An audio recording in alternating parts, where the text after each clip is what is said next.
Всем ассаламу алейкум, дорогие друзья! Если вы еще впервые на нашем канале, пожалуйста, подпишитесь на канал и поставьте лайк. Оккупация талибами Афганистана могла побудить Кыргызстан и Таджикистан работать над урегулированием пограничного спора путем переговоров. Пограничные аналитики указывают на смягчение приграничных споров между Таджикистаном и Кыргызстаном. Эксперты говорят, что захват Афганистана талибами, возможно, побудил Кыргызстан и Таджикистан работать вместе, чтобы разрешить свои пограничные споры путем переговоров и больше думать об опасностях, скрытых за горами. Дорога на Кумазор открыта. Возобновилось использование зоны отдыха Кумазор в Джамаате Чаркух, которая была закрыта ровно месяц назад, 24 июля, после перестрелки между киргизскими и таджикскими пограничниками.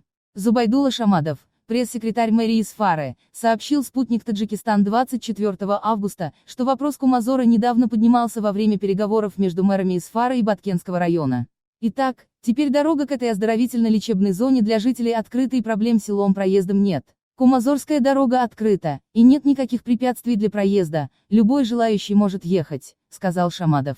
Кумазор – это зона отдыха в приграничной общине Чаркух, куда ежегодно приезжают сотни жителей Исфары и других районов Таджикистана, чтобы получить лечение от солнечного света и песчаной жары. Теперь, за исключением Кумазора, который был закрыт после недавних пограничных споров, вода из канала текла через границу с Кыргызстаном на поле Исфары. Источники в приграничных селах Исфары сообщили «Спутник Таджикистан», что несколько дней назад киргизские пограничники разрешили им расчистить канал, чтобы вода текла через их страну. Жители говорят, что вода в настоящее время поступает в общину Чаркух, включая поле в районах Кумазор, Какир и Лангар, по трубопроводу через канал Тарткуль в Кыргызстане. Враждебность иссохла деревья. Через год вода снова потекла. И это несмотря на то, что с мая 2020 года, после небольшого пограничного спора, поток воды по этим трубопроводам в эти районы был остановлен, в то время как посевы в некоторых частях Кыргызстана были повреждены, деревья и овощи были уничтожены, а сады были уничтожены. Сухая вода. Ниматулла Мирсаидов, пограничный аналитик, сказал, что открытие дороги Кумазор и приток воды из Тарткульского канала к полям Исфары было хорошим решением приграничных споров. По его словам, смягчение пограничного спора между двумя соседями, вероятно, связано с ситуацией в Афганистане. Потому что с приходом к власти талибов угроза для Центральной Азии возрастет. Учитывая эту возможность, стороны, возможно, пришли к выводу, что, если они не будут коллективно защищать таджикскую границу, существует вероятность того, что некоторые террористические группы ворвутся на таджикскую границу, что будет угрожать всем странам Центральной Азии, сказал он. Угроза Афганистана повысила ответственность. Перед лицом афганской угрозы обе стороны могут почувствовать себя более ответственными и сделать шаг ближе друг к другу. Это может быть приглашение лидеров двух стран подготовиться к общей угрозе и своевременно разрешить любые конфликты, прекратить боевые действия и решить пограничные вопросы только путем переговоров, добавил он. С другой стороны, Ниматулла Мирсаидов сказал, что в результате сокращения водоснабжения таджиков сами киргизы остались без воды на границе, а несколько гектаров пашни и деревьев высохли. И, возможно, в такой ситуации киргизская сторона протестовала против собственных властей, и по призыву населения они искали решение проблемы и чувствовали, что любой конфликт будет в ущерб обеим сторонам. Эксперт Бабаджон Икромов сказал, что приток воды из приграничных каналов и открытие дороги на курорт Кумазор станет многообещающим шагом на пути к дальнейшей стабилизации границы и урегулированию пограничных споров путем переговоров.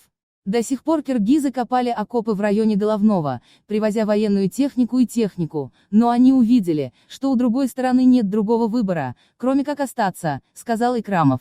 Война никогда не закончится в пользу одной стороны, а это значит, что пограничные вопросы не будут решены войной, добавил он.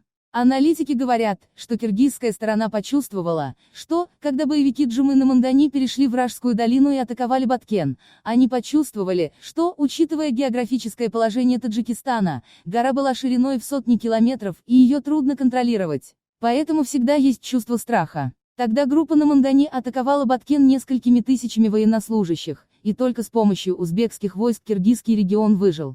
Примирение на таджикско-кыргызской границе. Ситуация на таджикско-киргизской границе обострилась 28 апреля после ссоры на КПП Головной, которая переросла в вооруженное столкновение 29 апреля. Число погибших в результате ДТП с обеих сторон составляет более 55 человек. Власти Таджикистана заявляют, что 87 человек были ранены и 19 убиты в ходе столкновений на границе. Кыргызстан сообщает, что в ходе столкновений погибли 36 человек. Власти Таджикистана и Кыргызстана обвиняют друг друга в столкновениях. По итогам переговоров между сторонами и лидерами двух стран прекращение огня и ситуация стабилизировалась. Таджикско-кыргызская межправительственная группа в настоящее время работает над демаркацией границы. Две страны разделяют более 980 километров границы, из которых только 520 километров обозначены. Неопределенность на границе неоднократно приводила к столкновениям.